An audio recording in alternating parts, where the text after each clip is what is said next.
자, 책자를 펴시고 GNC 바이블 카페 1강 첫 번째 파트 성경 강좌의 원리 신구약 개관 우리가 한번 함께 해보도록 하겠습니다. 제가 처음에 이 성경 강좌를 할 때 어떻게 하면 하나님을 소개할 수 있을까 고민을 했거든요. 그래서 이게 너무 고민이 되는 거예요. 뭔가 하나님을 좀 잘 소개하고 싶은데 그래서 새벽 기도회 가가지고 기도를 하는데 갑자기 번쩍 생각나는 게 뭐냐면 하나님을 소개해야지. 하나님을 왜 소개해야지? 모르니까. 그러면 모르니까 소개하려면 어떻게 소개할까 하다가 생각한 게 명함이에요. 그래서 하나님 명함을 만들어 본 겁니다. 아마 뭐 이 땅에서 처음일 수도 있는데 제가 그래서 하나님 명함을 만들어 본 거예요. 자, 하나님 명함 앞에 쓰시고는 뭐냐면 천지 창조 완벽 시공입니다. 이 온 우주를 만드신 것을 완벽하게 시공하신 분이다. 그 다음에 닉네임이 또 뭡니까? 죄인 사랑의 전문가예요. 누구 사랑의 전문가입니까? 여기에 역설적인 건 뭐냐면 내가 죄인이라고 고백하고 느끼는 게 크면 클수록 그 사랑이 크다는 거예요. 나는 죄가 없고 나는 괜찮아 나는 할만해 이런 사람들은 하나님 사랑을 많이 경험할 수가 없어요. 그래서 우리가 성경에 보면 많은 사람들이 본받고 싶다라고 얘기하는 인물 중에 하나가 신약에 보면 누구냐면 바울입니다. 근데 그 바울이 뭐라고 자기를 고백하냐면 자기는 죄인 중에 괴수라고 얘기해요. 대장이라고 얘기합니다. 그분이 뭐 그렇게 잘못했어요? 주님 복음 목숨 걸고 전하고 수많은 교회를 세우고 했는데 이분이 그렇게 얘기하는 거예요. 그렇다는 것은 이분이 자기 자신을 하나님 앞에 딱 앞에 놓았을 때 얼마나 내가 죄인인가를 느끼고 깨달았다는 거예요. 그 고백을 했다는 거죠. 예수님도 말씀하셨어요. 50데나리온과 500데나리온 예를 들어 있었다고 했을 때 어떤 빚을 탕감받은 사람이 더 많이 탕감받고 은혜를 누린 겁니까? 500이죠. 더 많은. 그 사람이 더 많은 은혜와 더 많은 사랑을 경험하게 된다는 거예요. 그래서 주님은 죄인 사랑의 전문입니다. 그 다음 또 하나 우리가 너무 감사한 부분은 뭡니까? 포기가 없는 AS죠.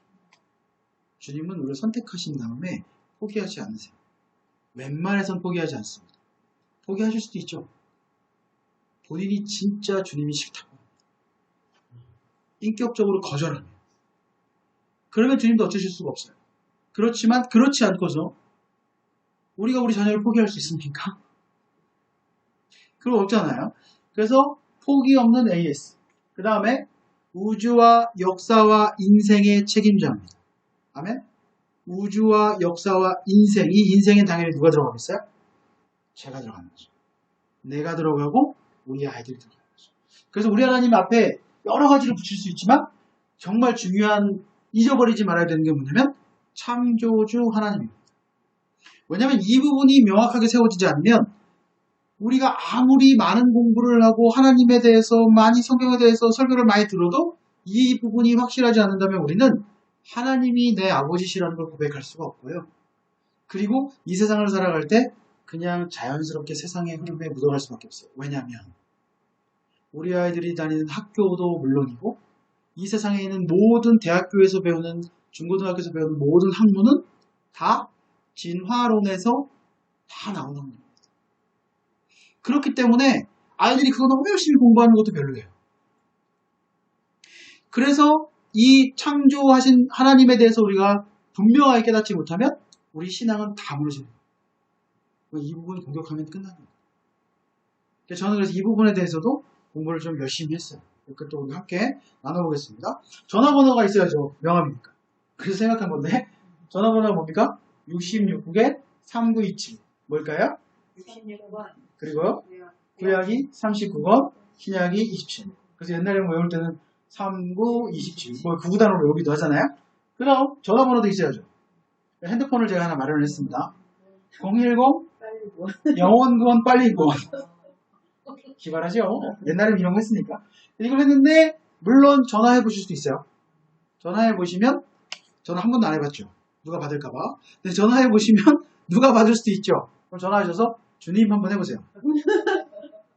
상대방이 그래 할 수도 있지만 신고할 수도 있으니까. 그렇죠? 그래서 핸드폰도 하나 만들고 계좌도 하나 만들고 있어요. 천국은행 계좌 뭡니까? 39-512517 27-41211 뭘까요? 3구는 우리가 좀 눈치채셨죠? 구약이고 512, 517은 구약의 뼈대를 말하는 겁니다. 그래서 5경의 5 12, 12권 역사서 5, 시가서 5권 그 다음에 17, 예언서 17권. 그래서 우리 이거를 외우실 거예요. 3-512, 517 이거 그냥 외울 겁니다. 우리가 이제 외우셔야 돼요. 그 다음에 신약은 27권인데 4는 우리가 당연히 알겠죠. 사복음서 마태마가 누가 요한 사복음서. 그 다음에 1은 역사서가 하나밖에 없어요. 사도행전. 그 다음에 21이 있는데 이거는 그 수많은 서신서입니다. 편지. 그 다음에 마지막 예언서 하나 뭐예요? 요한계시. 그래서 39-512, 517, 27-41211 이렇게 명함을 하나 제작해가지고 제가 주님께 드렸는데 흡족하실지는 모르겠고요. 홈페이지도 하나 만들었는데 뭐 하여튼 유료 홈페이지를 하나 만들었습니다. 자, 그 다음에 보면 너는 마음을 다하고 뜻을 다하고 힘을 다하여 내 하나님 여호와를 사랑하라. 신명기 6장 5절입니다. 이 말씀이 굉장히 중요해요. 우리가 한번 찾아보겠습니다. 신명기 6장 5절.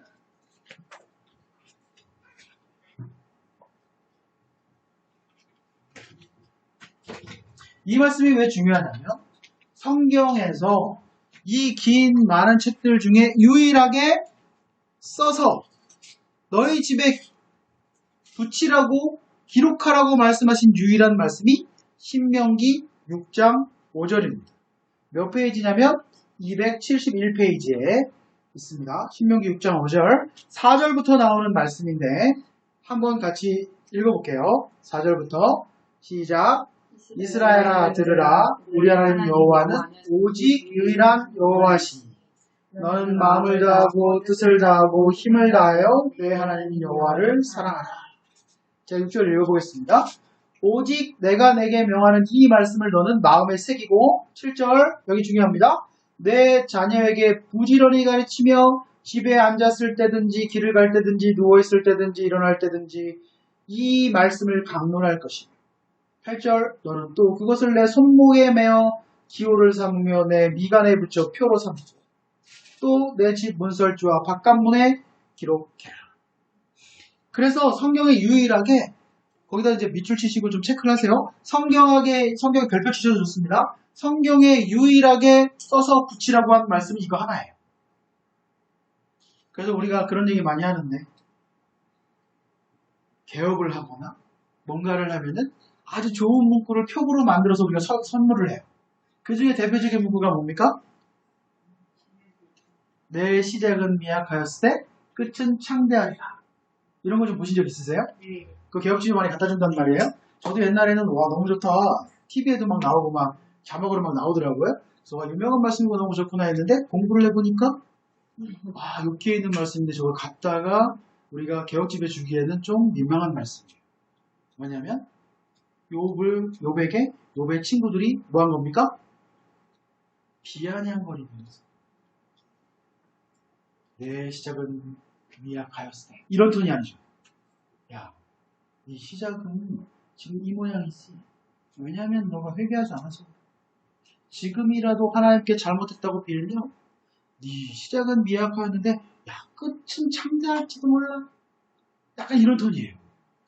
그러니까 제가 이걸 왜 말씀드리냐면 우리가 앞으로 성경을 공부하면서 어떤 감정으로 이야기를 하셨는지를 우리가 파악을 해야 이게 좋은 말씀이고 내가 취할 수 있는 말씀인지 그렇지 않은지 구별할 수 있어요.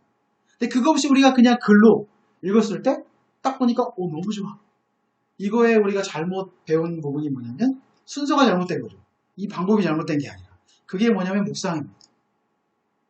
전체적인 흐름을 알고 책의 배경 지식을 우리가 알고 그러고 나서 묵상을 하면 더 깊이 내 걸로 만들 수가 있는데 우리는 그것 전에 아무것도 모르면서 그냥 하루에 한 장씩 쪼개가지고 그걸 읽고 묵상하고 거기서 내가 마음에 드는 성경을 찾아가지고 하루에 적용하려고 애를 쓰니까 말도 안 되는 말씀을 가지고 우리가 개업집에 갖다 주는 거예요. 그러니까 그런 실수를 우리가 하면 안 된다는 거죠. 그래서 우리가 이걸 배우는 겁니다. 그래서 우리는 아이들에게 묵상을 시키지 않아요. 그리고 제가 아이들에게 가급적인 묵상을 하지 말고 성경을 읽으라고 해요. 그래서 아이들이 어려워요. 그렇죠. 성경 읽으면 어려워요 하잖아요. 그래서 얘기합니다. 그래서 쉬운 성경이 있고 우리말 성경이 있고 버전이 여러 가지니까 너가 읽기 편한 것을 그냥 읽어라. 읽다 모르면 어떻게 해야 돼요? 질문할 수 있는 사람이 있으면 질문하고 그렇지 않으면 넘어가면 됩니다. 그 뒤에 또 읽고 넘어가면 돼요. 그래서 전체 흐름을 보고 본 뜻을 알 수 있도록. 그래서 우리가 이 말씀은 꼭 저도 그래서 이 말씀 액자가 집에 하나 걸려져 있어요. 다른 말씀은 없지만. 그래서 우리가 아이들에게 꼭 가르쳐야 돼요. 그리고 여기에 지금 말씀에 8절과 9절에 나오지만 8절에 우리가 이제 신명기 할 때 보겠지만 메추자라는 게 있고 테필린이라는 게 있는데 이 8절에서 말하는 게 테필린이라는 거예요. 그래서 네모난 상자에다가 가죽끈으로 해가지고 이렇게 묶어요. 그 초목절 절기 같은데 해가지고 여기 딱 묶은 다음에 머리에도 하나 주님 말씀이 내 머리에 있는 거죠. 그 다음에 이 가운데 박스 해가지고 여기다 묶어가지고 이렇게 두 손을 모으면 가슴에 딱 오죠. 이 박스 안에 들어가는 말씀이 이 말씀입니다. 하나님 아버지를 사랑하는 것이 첫째입니다. 사랑 없이 우리가 말씀을 지키고 산다는 것은 거짓말. 왜 하나님 말씀대로 살기가 어렵습니까? 왜 어렵죠? 하나님 사랑하지 않으니까요. 우리가 결혼하기 전에 연애 시절이라는 게 있잖아요. 그때 연애 시절에는 우리가 어떤 감정이에요? 뭐 해달라고 그러지도 않았는데 뭘 해주면 좋아할지 막 고민하고 생각해서 드라마나 이런 거 보면 다 경험이 있을 수도 있지만 드라마 보면 이러잖아요. 어떤 남자가 걸어가다가 그 쇼윈도에 뭘 보고 예를 들어 저 핀 너무 예쁘다 하고 쓱 지나갔는데 남자가 그 다음날 이거 오다 주웠어 하고 딱 주면서 핀을 딱 내놓으면 어머 내 마음을 이렇게 알았네. 그렇죠. 그러면서 여자가 감동하는 이런 걸 우리가 보게 되는데 제일 중요한 게 뭐다?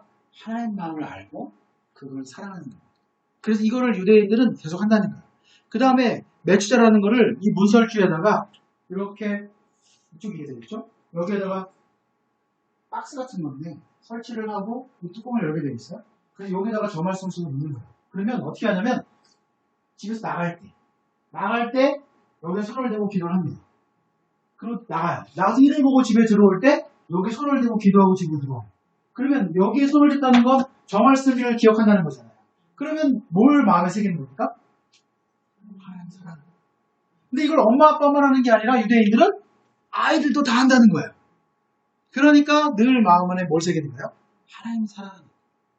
그게 먼저라는 것을 그래서 주님이 여기에다가 써놓으신 거죠. 그리고 이거를 이 쉐마의 말씀이라는 것을 집에다가 붙이고 꼭 반드시 자녀에게 가르쳐라. 우리가 성경을 공부하는데 성경을 공부하는 목적이 무엇일까요? 이제 이거 필기하시면 됩니다. 책자에다 필기할 건데 성경을 공부하는 목적 3페이지 공부하는 목적은 무엇일까요? 자, 얘기해 보겠습니다. 하나님을 잘 알기 위해 하나님을 잘 알기 위해서 정답. 또 좋은 부모가 되기 위해서 좋은 부모가 되기 위해서 역시 우등생은 배움대로 그래요. 좋습니다. 또 뭐가 있을까요? 어떻게 살아가야지 알기 그렇죠. 위해서. 삶을 어떻게 살아가는지. 자, 첫 번째로 말씀드립니다. 하나님을 경외하는 법을 배우기 위해서입니다. 자, 이게 굉장히 중요한 부분입니다. 하나님을 경외하는 법을 배우기 위해서. 자, 질문할게요. 저는 질문합니다. 왜 질문을 하냐면 그래야 우리가 정리가 되기 때문에 그렇습니다. 아이들에게 말해줘요. 교회 가도 설교 듣고 예배하면 이 말씀이 많이 나옵니다. 우리는 하나님을 경외해야 됩니다. 자, 하나님을 경외한다는 게 뭡니까? 말은 쉽지만 알고는 있는데 말로 정리해서 말하는 건 어려울 수 있단 말이에요. 하나님을 경외하는 게 뭐죠? 하나님을 진짜로 알면 두려워하게 된다. 그 경외하면 좀 두려웁니다. 그래서 진짜로 이렇게 하나님같이 우리가 대우해 드려야 돼. 대우해드려야 된다. 존경해야 된다. 맞아. 경외는 존중과 경배의 의미가 있어요. 그런데 하나님을 경외하는 방법은 간단합니다. 우리 이미 여러 번 얘기했는데 간단해요. 뭐냐면 하나님 말씀대로 사는 거예요. 제가 우리 아이들 보면서 아까도 얘기했지만 기쁜 건 뭐냐면 제가 하지 않아도 제 마음을 알고 그대로 살아주는 거예요. 부모님 마음을 아이들이 헤아려서 그대로 살아주는 거. 그게 우리가 기쁜 거죠. 하나님을 경외하는 방법을 우리가 배우게 돼요. 이게 첫 번째입니다. 그 다음 두 번째는 뭐냐면 하나님을 사랑하는 방법을 배우게 됩니다. 여러분 이게 왜 중요하냐면 하나님 사랑하는 거 사랑하면 되지. 자, 다시 드라마로 돌아가서 두 남녀가 싸울 때 왜 싸우냐면 이 남자는 이 여자가 이걸 해주면 좋을 거라고 생각해서 막 해줘요. 근데 이 여자는 싫어요. 근데 이 남자는 이 여자가 좋을 거라고 계속해서 예를 들어서 좋아할 거라고 운동기구 같은 운동용품을 선물을 막 해줍니다. 자기가 좋으니까.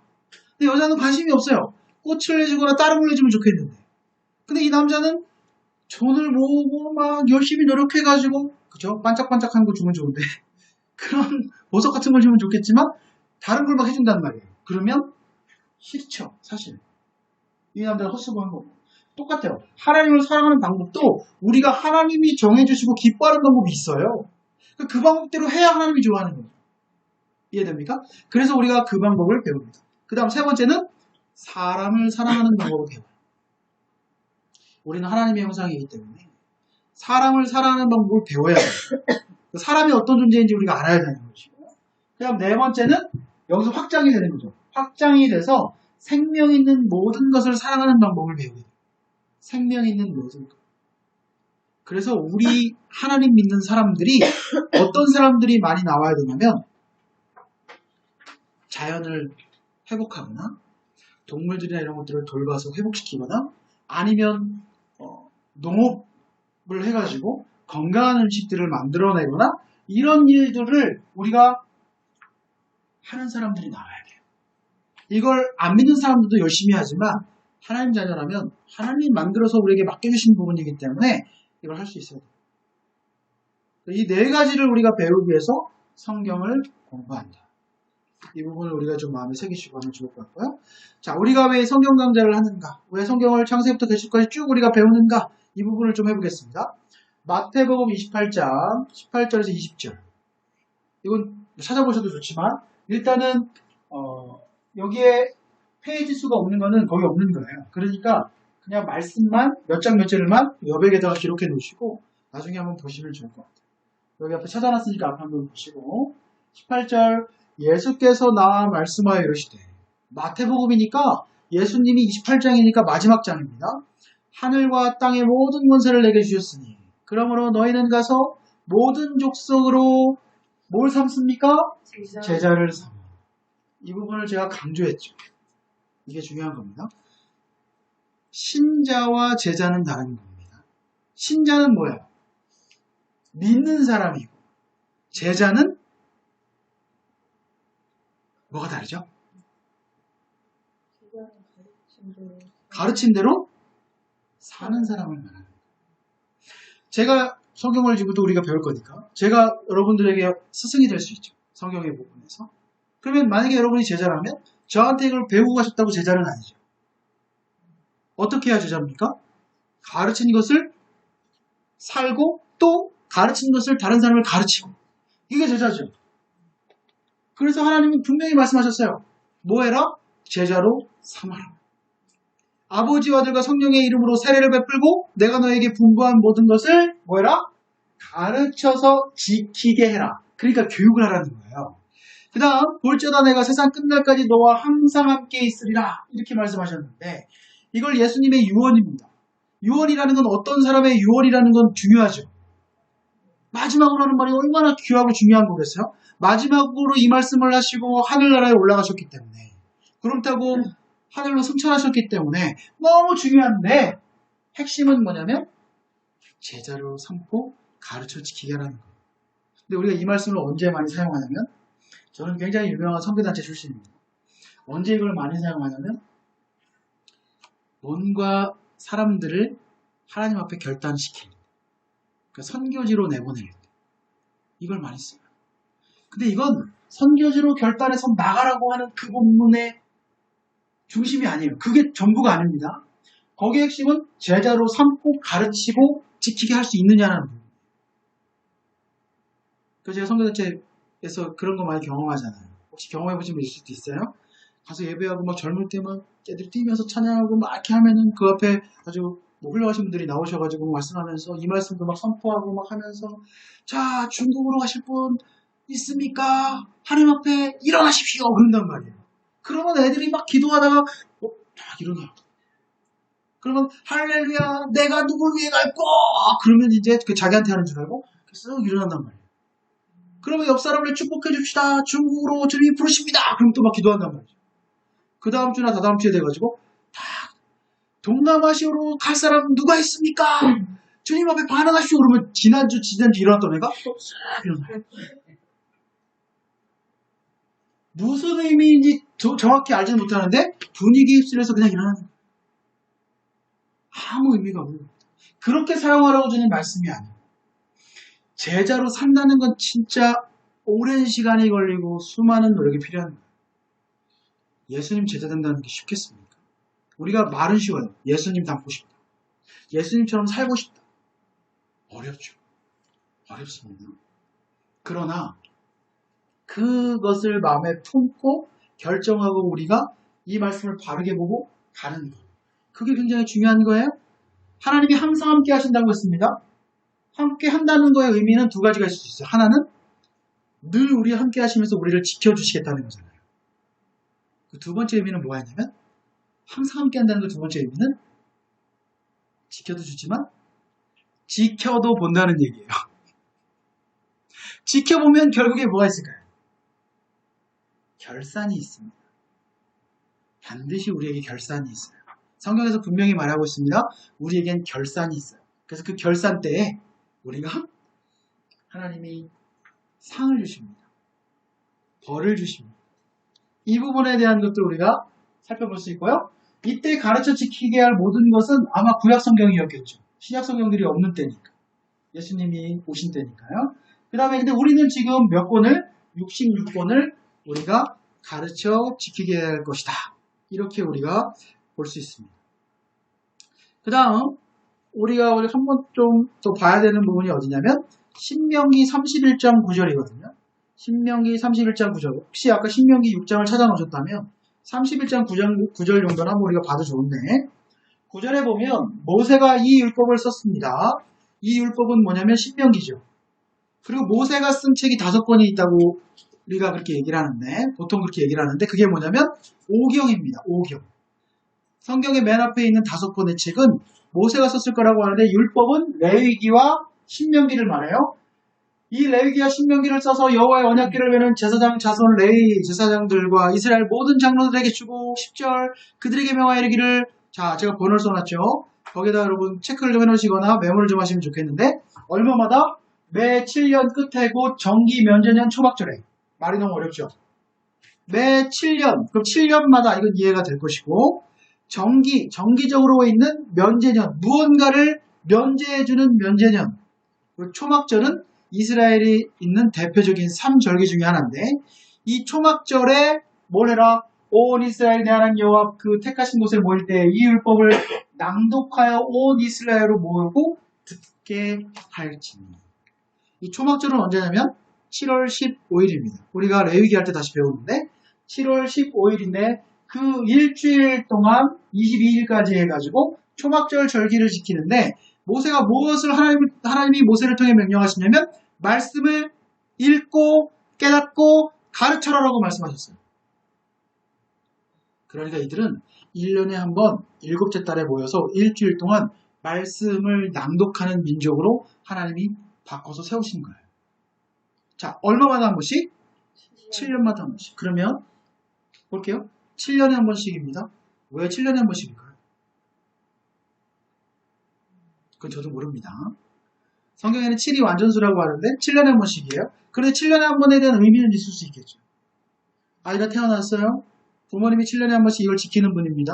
그럼 7살에 시작할 수 있겠죠. 7살에 말씀을 듣고 그 다음 몇 살에 들어요?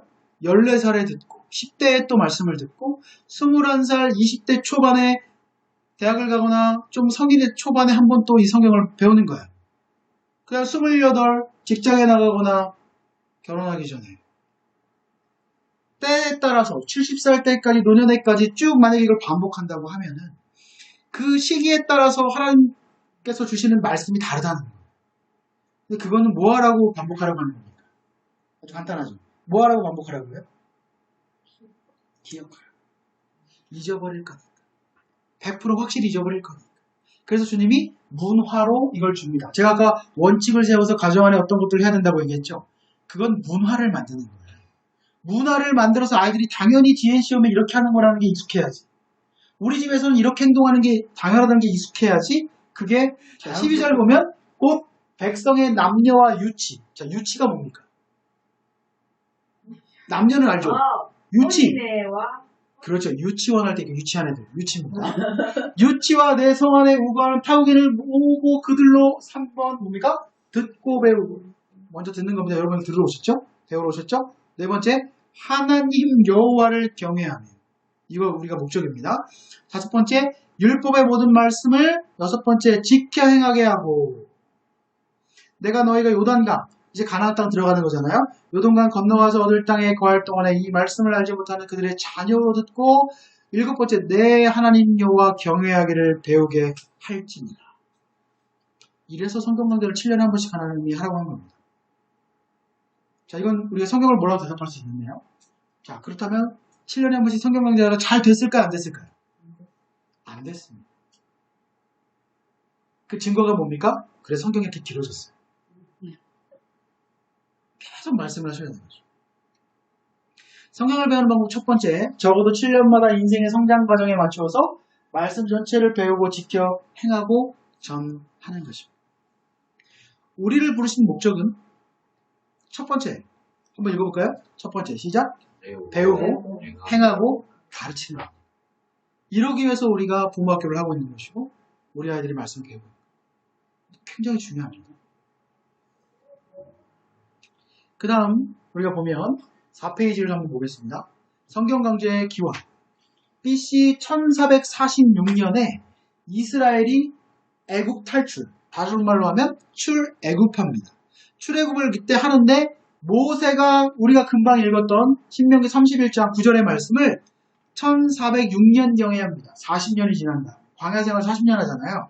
40년이 지난 다음에 모세가 7년에 한 번씩 말씀을 다시 되새기고 배우라고 당부하는데 BC 640년 그 요시야 한번 밑줄 쳐놓으시고 요시야라는 왕이 나올 때까지 이때 요시야라는 왕이 뭘 하냐면 성전을 수리해요. 성전을 방치해놨었거든요. 조상들이. 성전을 수리하다가 힐기야라는 제사장이 두루마리 하나를 발견하는데 그게 거기 써있는 역대하 34장입니다. 발견하는데 이 발견한 것이 뭐였냐면 신명기였을 것이라고 얘기해요. 근데 놀랍게도 이때 요시야 왕의 나이가 얼마였냐면 26살이었어요. 26살에 이 신명기 말씀을 듣자마자 읽어주니까 듣자마자 대성통곡하면서 우리 조상이 내가 얼마나 큰 죄를 짓고 살았는 걸 깨달은 거예요. 그래서 이 사람이 결정해서 무엇을 하냐면 이스라엘 전체 모든 도시에 있는 우상들을 싹 정리합니다. 하나님 앞에서. 이런 왕이 없었어요. 근데 이때 놀랍게도 성경 강좌라는 걸 잠깐 하게 되는 거죠. 그러면 1400년부터 하니까 거의 800년 지날 때까지 했다 안 했다? 안 했다. 그러면 우리가 교회 안 다니는 사람도 아는 유명한 왕들 있잖아요. 다윗, 솔로몬 이런 사람도 했다 안 했다? 안 했다. 그래서 역사가 문제가 되는 거예요. 하나님과 하신 약속이 뭔지를 모르니까. 그 다음 모세 당부 이후 766년 만에 다시 읽히게 됐는데 그 다음에 또 끊어졌어요.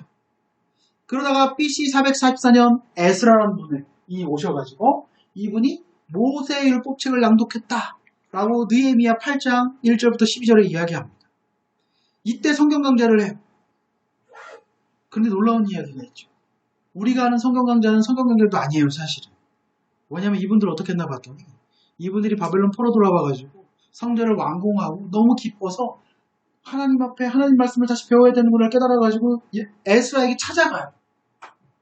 목사님이 와가지고 해봅시다가 아니라 백성들이 찾아가서 우리 말씀 좀 가르쳐 주세요 해가지고 초막절에 이 성경 강좌를 합니다. 그런데 놀랍게도 새벽부터 정오까지 6시간을 꼭꽉 서서 말씀을 들어요. 근데 말씀 보니까 구절에 뭐라고 되냐면 백성이 율법의 말씀 듣고 다 울었대요. 왜 울었을까요? 다리가 아파서? 너무 힘들어서?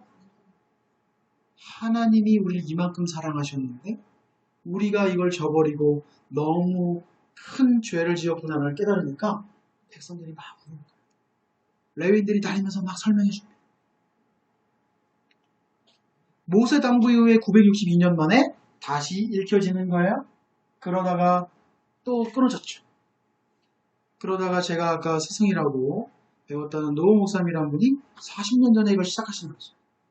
그래서 저희도 이걸 배우고 있는 겁니다. 자, 여기 보면 인물들이 몇 명 나오잖아요. 모세, 요시야, 에스라, 느헤미야.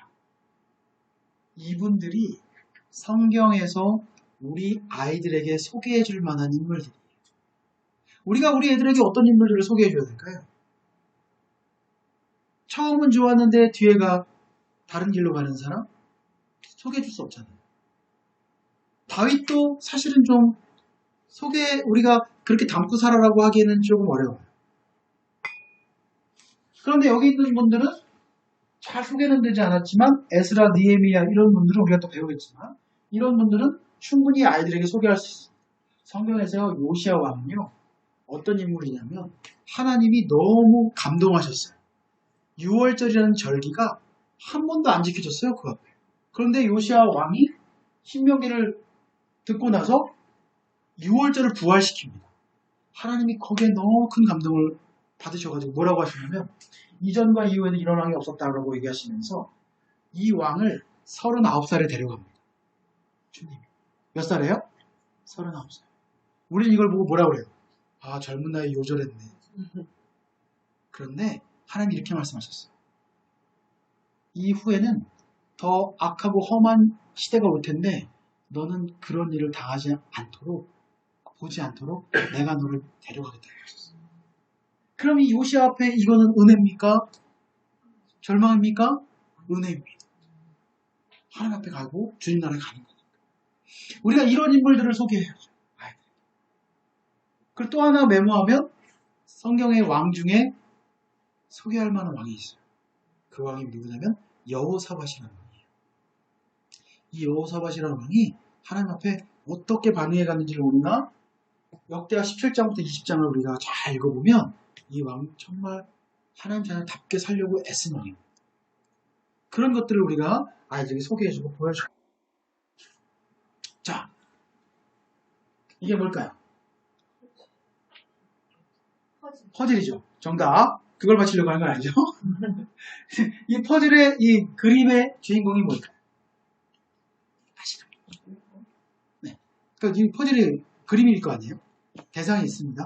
그 대상이 뭘까요? 모르세요? 좀 더 크게 보여드릴게요. 뭘까요? 모르세요? 아니, 하나님 믿으시는 분이 영성으로 우리가 이빨인가? 그렇죠. 모르는 게 정답이죠. 누굽니까? 귀여운 아기 돼지죠. 그 아기 돼지 코 부분입니다. 제가 이걸 보여드리면서 맞춰보라고 하는 게 말이 안 되죠. 그렇죠? 목사님이 왜 저러지? 뭔가 이유가 있을 거 아닙니까? 우리가 하나님을 알아가는 게 이런 거예요. 우리가 하나님을 요 일부분만 딱 배우고 나서 제일 그런 얘기 하잖아요. 제일 싸우면 안 되는 사람이 뭐예요? 책 한 권 읽고 그게 전부인 줄 아는 사람은 싸우면 안 돼요. 말이 안 통하니까. 우리가 하나님에 대해서 잘 모르고 일부만 알고 있으면서 그게 다라고 생각하고 신앙생활하면 전체를 알 수가 없기 때문에 하나님의 일부분만 아는 거예요. 하나님 어떤 하나님이세요? 물어보면 사람들마다 다를 수 있잖아요. 어떤 하나님일까요? 하나님. 그 사람의 인생을 통해 경험된 것만 이야기합니다. 우리는 성경을 그 전체를 배우면서 알아가려고 하는 겁니다. 그림 하나 또 볼게요. 누굴까요? 딱 봤을 때 누굴 것 같습니까? 말이요? 사람이 서로 가는 거 남자일까 여자일까요? 여자? 그렇죠? 진짜? 걔네 걔 그러니까 눈물 같았다니까. 알아요 몰라요? 뒷모습 보면 알아요 몰라요? 몰라요. 우리가 성경을 이렇게 배워가고 있다는 거예요. 이렇게 배우면 안 됩니다. 아시겠죠? 그래 첫 번째 보겠습니다. 성경 문장 우리 1번. 그래서 어떻게 배워야 된다? 처음부터 끝까지 배워요. 그래서 우리는 포기하지 않고 창세부터 계시록까지 처음부터 끝까지 우리가 배우려고 애쓰는 겁니다. 이렇게 가는 거예요. 그 다음에 두 번째 별표 중요합니다. 아까도 말씀드렸지만 가장 중요한 건 뭐다? 하나님의 마음이 무엇인지 알고 그것을 목적으로 해서 읽는 것이 중요합니다. 하나님이 화내시는 건가? 칭찬하시는 건가? 마음에 어떤 생각으로 하시는 건가? 근데 우리 같은 성경의 인물들이 많아요. 하나님이 그래 가려면 가라 이런 톤으로 얘기하셨는데 하나님이 가라고 하셨어. 허락하셨네? 하고 가는 사람들도 있어요. 대표적인 인물이 누구냐면 발람이라는 인물입니다. 나중에 우리가 배우게 됩니다. 그 다음 성경 안으로 인투 더 바이블이라고 하죠. 성경 안으로. 이게 왜 중요하냐면 제가 신앙생활 하시는 분들 성경 교육하면서 많이 만나보면 특별히 좀 열심히 있는 사람들 이게 좀 무서운 거거든요. 조금 열심히 있는 사람들 성경도 갔다 오셨다면서요. 조금 열심히 있는 분들의 열심은 좋지만 방향에 문제가 생기면 어떻게 되냐면 서점에 가서 성경에 관련된 책들을 엄청 많이 사서 읽어요. 어떤 목사님이 쓰신 책 뭐 이런 것들을 꾸준히 읽어요. 근데 문제는 뭐냐면 성경은 안 읽어요. 근데 왜 이게 저는 하지 말라고 얘기합니다. 아이들이. 왜 하지 말라고 하냐면 어떤 유명하신 목사님이 어떻게 쓰든 뭐 했든 간에 그 사람 그분의 인생을 녹여가지고 낸 책이에요. 맞아요? 그 우리가 읽으면 어때요? 첫 번째 반응 읽으면 감동되고 또 나도 이렇게 살아야 되겠다. 부럽다. 이렇게 살아야겠다. 살 수 있어요? 없어요? 왜 못 살죠? 그렇죠. 내 인생이 아닙니다. 그건 그분의 인생을 녹여서 나온 거예요. 그 책이 잘못됐다는 게 아니라 그걸 가지고 하나님을 알아가겠다 하는 건 앞에 다른 걸 지금 하나 두고 그것을 가려놓고서 내가 하나님을 보겠다고 하는 거예요. 세계관 다른 것을 보는 창 우리가 까만 선글라스를 끼고 보면 세상은 까맣게 보이는 거죠. 그런 거예요. 그래서 우리는 다른 책을 읽지 말라고 해요. 그래서 뭘 해라? 성경을 그냥 먼저 읽어요. 이걸 아이들에게 습관을 갖고 우리 부모도 습관이 돼야 내가 어떻게든 간에 하나님이 어떠신 분인지를 그 안에서 깨달을 수 있고 직접 만날 수 있어요. 엄마 아빠가 아이들을 데리고 갈 수 없죠. 제가 그래서 저희 아내한테도 얘기하고 아이들한테도 얘기해요.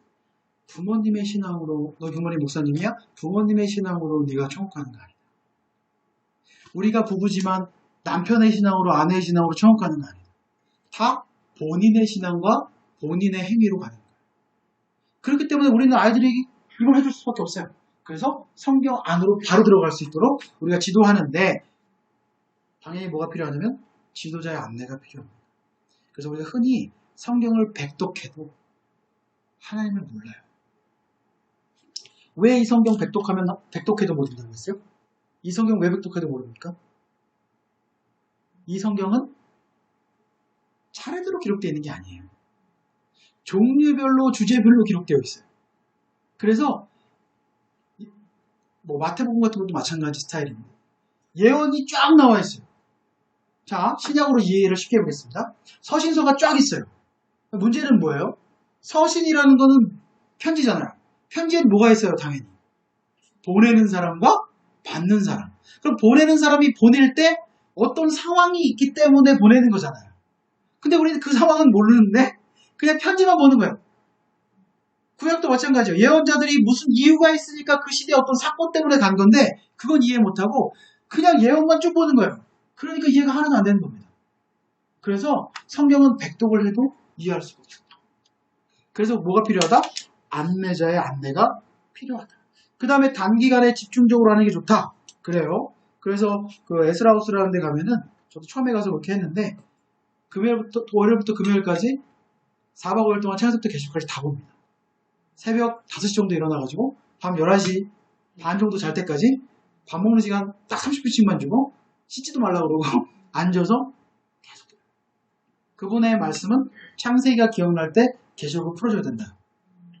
그렇죠? 근데 우리는 그렇게까지 하기는 지금 시간이 안 되니까 우리는 그래도 10주 또 계속 우리가 유지해가면서 합니다. 그 다음에 연대기 순으로 이해해야 한다. 그래서 그 책자에 있는 그 성경 읽기표는 연대기 순으로 제가 다 배치를 해놓고 그 다음에 구약의 성경이 역사가 흘러갈 때 이때 이 예언자가 등장합니다. 라고 그렇게 맞춰놓은 거예요. 그걸 보시면 됩니다. 그늘진 곳도 살펴가며 읽어야 돼요. 우리 성경에서 잘 읽는 책도 있지만 안 읽는 책도 많죠.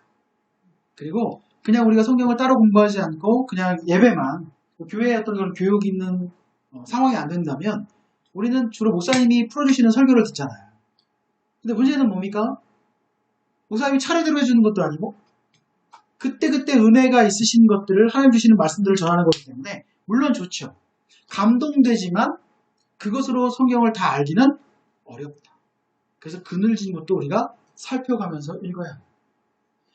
이런 걸 잘하는 애들이 누군지 아세요?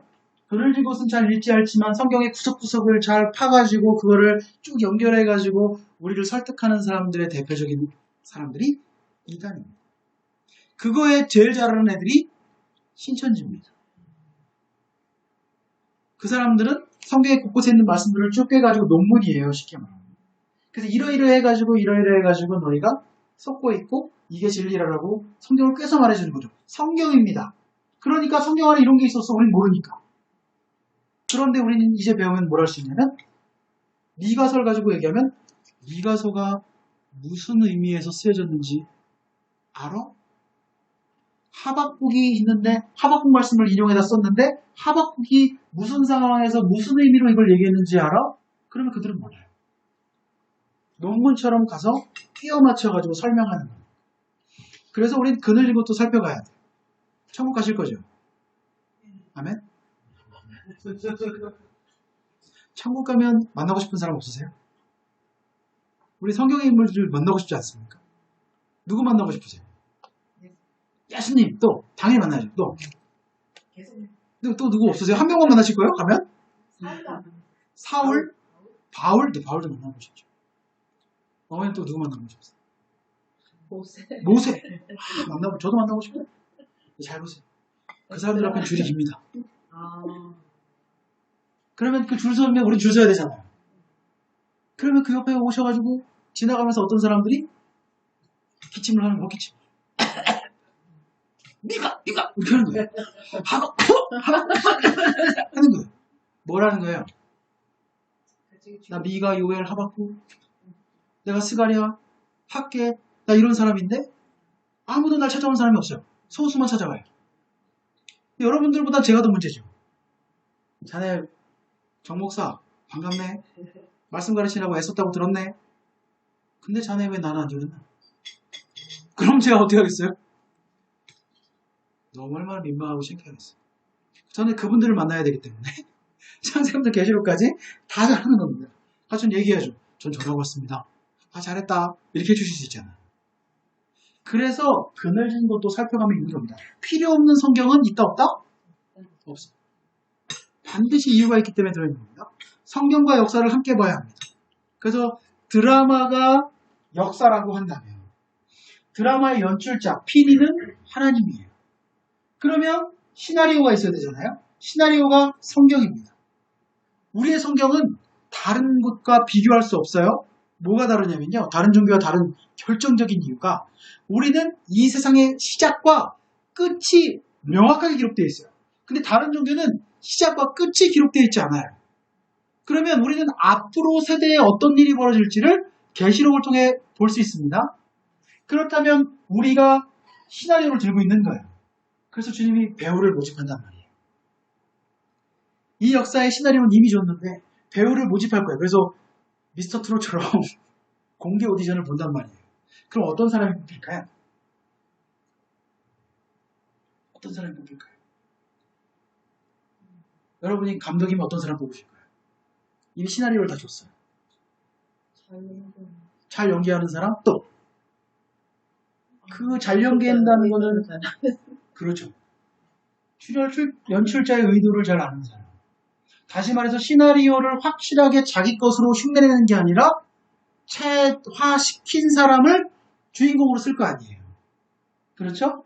그래서 이 역사의 드라마의 주인공은 누구다? 우리죠. 나죠.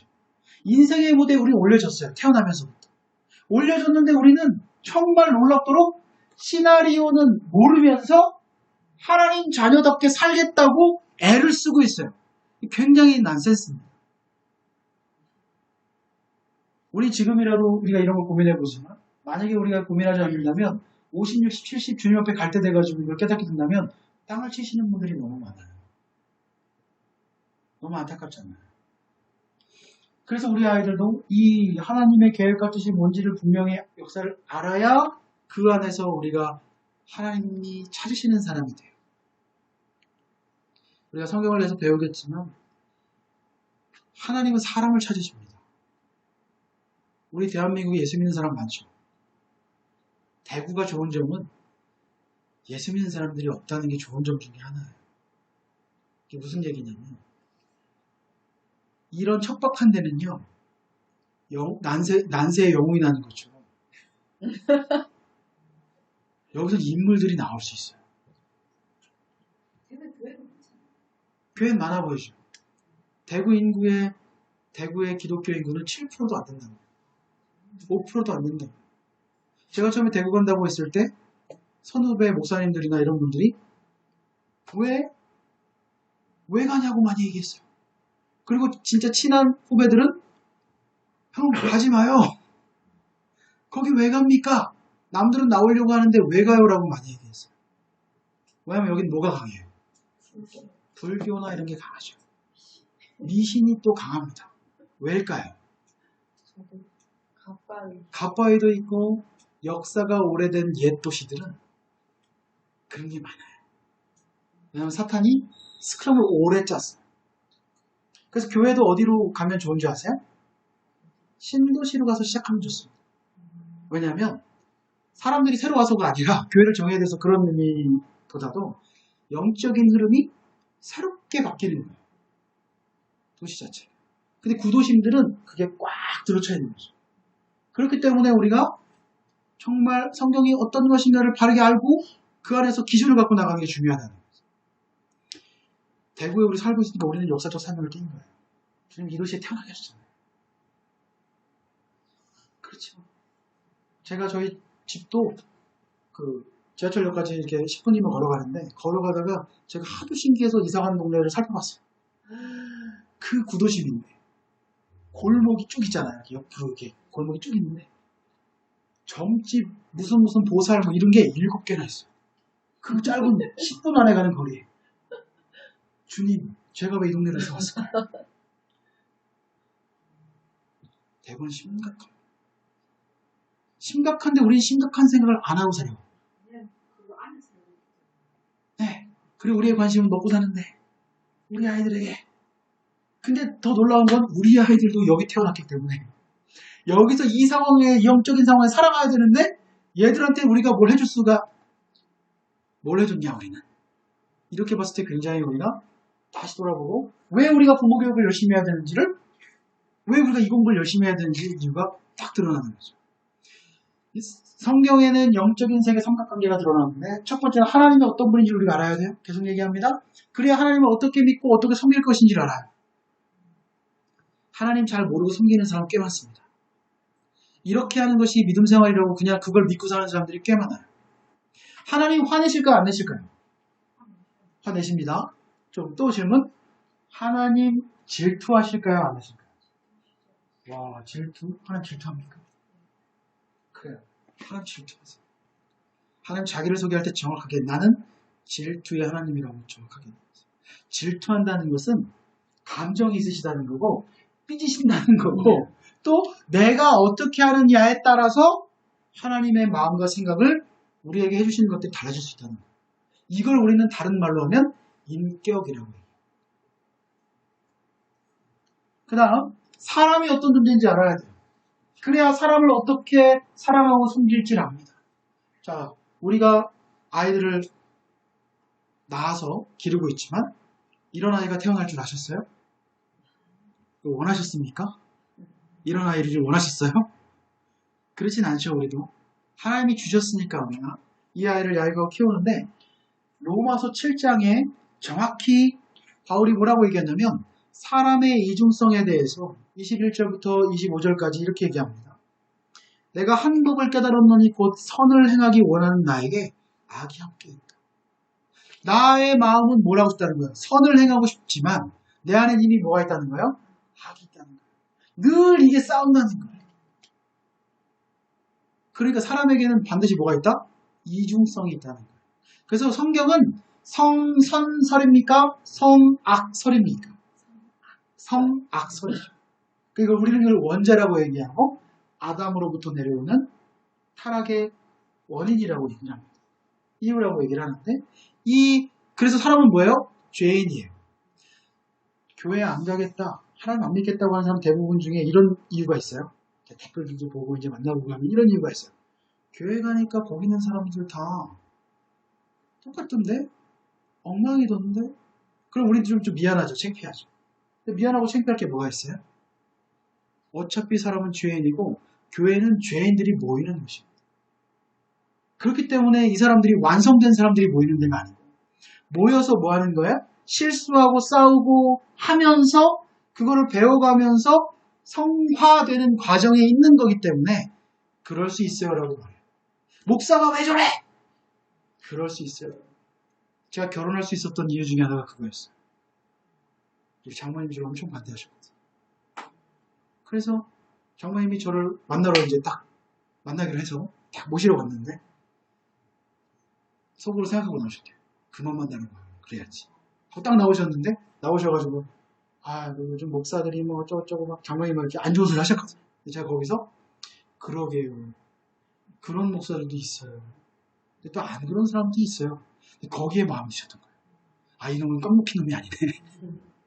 그래서 내비두셨다는 거예요. 근데 우리가 왜 사람이 죄인이고 이중성이 있고 얘도 거짓말하고 잘못할 수 있다는 걸 우리가 인정만 한다면 직장에서도 우리가 이해할 수 있어요. 사람은 그런 거야. 그래서 우리는 사람은 믿을 존재가 아니라 어떤 존재라고 그래요? 사랑해야 되는 존재라고 해요. 우리 아이들도 마찬가지입니다. 한 번, 두 번, 세 번, 네 번 했는데 말을 안 들어요? 그럴 수 있어요. 얘도 죄인이고 나도 죄인이니까.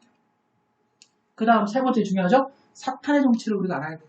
사탄이 무슨 역할을 하는지, 그래 우리가 어떻게 대적하고 어떻게 이길 수 있는지 이런 것들을 우리가 알 수 있습니다.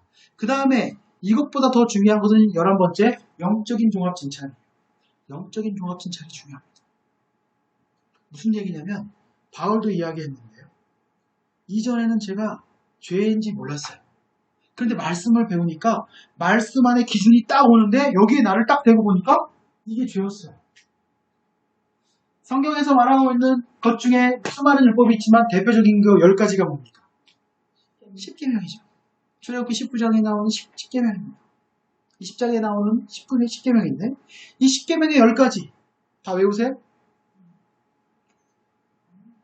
못 외우세요? 제가 우리 서로 체면이 있으니까 시켜보진 않겠습니다. 자, 아까 우리가 제가 질문한 거예요. 난 교회 10년 이상 다녔다? 근데 10계명을 못 외운다? 난 교회 5년 이상 다녔다. 제가 우리 아이들 만나고 충격받는 게 그거예요. 와가지고 막 질문하는데 지금 막 솔로몬 시대를 막 하고 있어요. 야, 이런 막 얘기하다 이 사람 누굴까? 아브라함이요. 이러면 막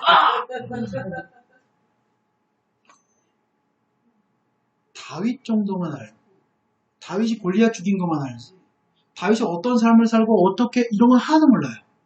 너무 충격적인 거죠. 그래서 제가 애들한테 얘기합니다.